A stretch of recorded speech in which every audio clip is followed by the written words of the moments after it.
السلام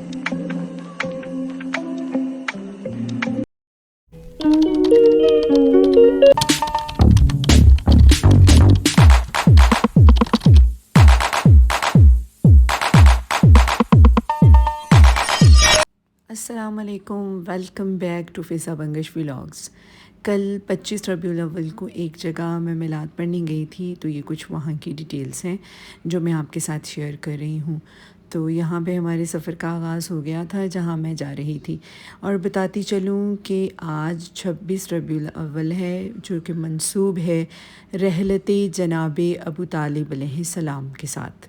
اور آپ سب جانتے ہیں کہ جناب ابو طالب کون ہیں؟ امیر المومنین حضرت علی علیہ السلام کے پاک والد گرامی اور رسول خدا صلی اللہ علیہ وآلہ وسلم کے چچا، اور کفیل رسول اللہ، محسن رسول اللہ، کفیل رسول اللہ کہ جنہوں نے رسول خدا صلی اللہ علیہ وآلہ وسلم کو پالا، اپنی آغوش میں پالا، اپنی تربیت میں رکھا، وہ کوئی اور ہستی نہیں، وہ جناب ابو طالب علیہ السلام ہے۔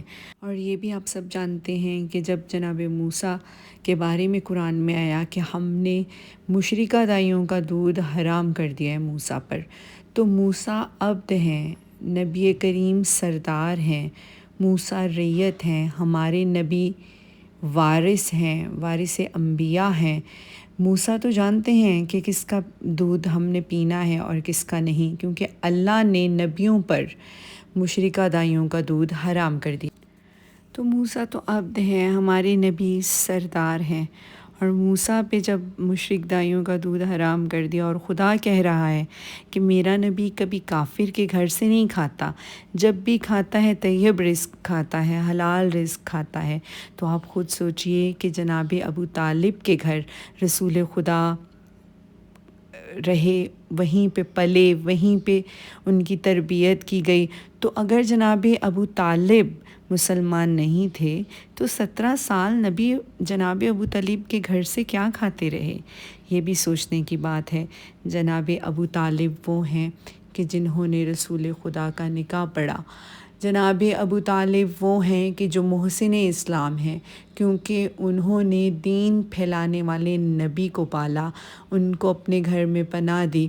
اور قرآن میں اللہ محمد مصطفیٰ سے ارشاد فرما رہا ہے کہ وہ وقت یاد کیجئے کہ جب آپ یتیم تھے اور ہم نے آپ کو اپنے گھر میں رکھا اور آپ کو ہم نے پالا، آپ کو کھلایا۔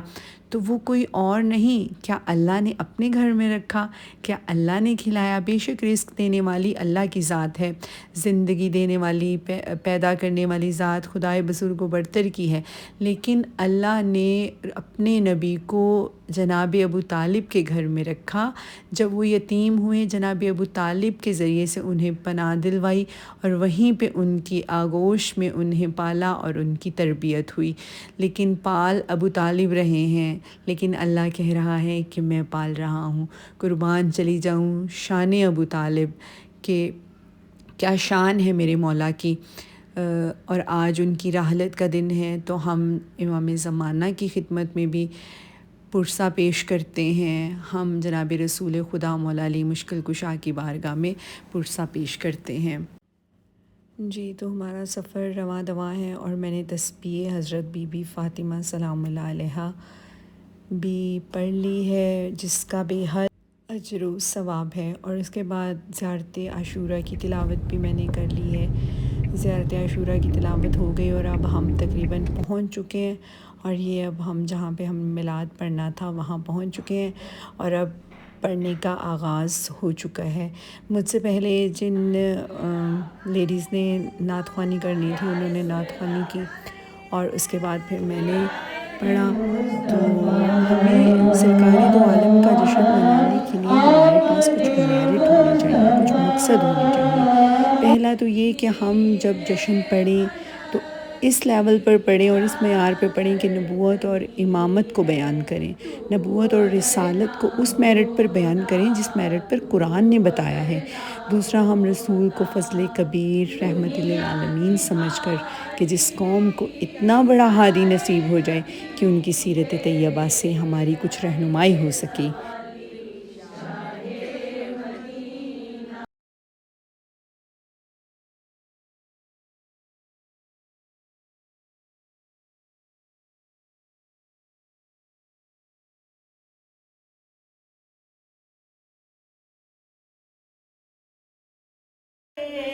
تھا بیچ میں ایک پردہ اللہ ہی کے اور میرے تھا بیچ میں ایک پردہ کیا جانیے پردے میں تو تھا یا کہ اللہ تھا تو تھا یا کہ اللہ تھا میرا دل کے پردے سے آواز تیری آئی میرا دل کے پردے سے آواز تیری آیا تے سج گئے گلیاں بازار سونا آیا تے سج گئے گلیاں بازار ملکوت جو گاتے تھے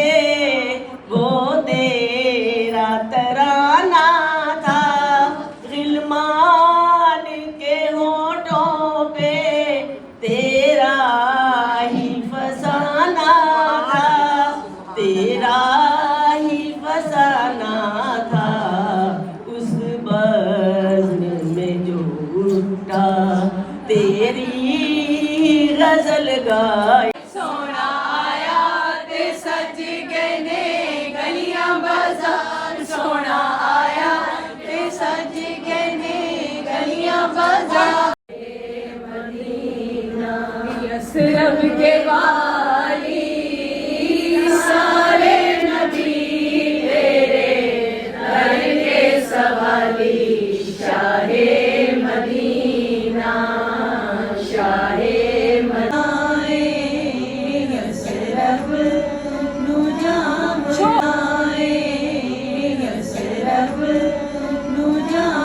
جی تو الحمدللہ میلاد ختم ہو چکا ہے اور اب یہاں پر نذر محمد مصطفیٰ صلی اللہ علیہ وآلہ وسلم کا اہتمام ہے. ہم نے کھانا کھایا اور واپسی کے لیے نکل آئے ہیں. جنہوں نے ابھی تک سبسکرائب نہیں سب ویڈیوز دیکھتے ہیں پیار دیتے ہیں تو پلیز سبسکرائب بھی کریے. سلامت رہیے. اللہ حافظ.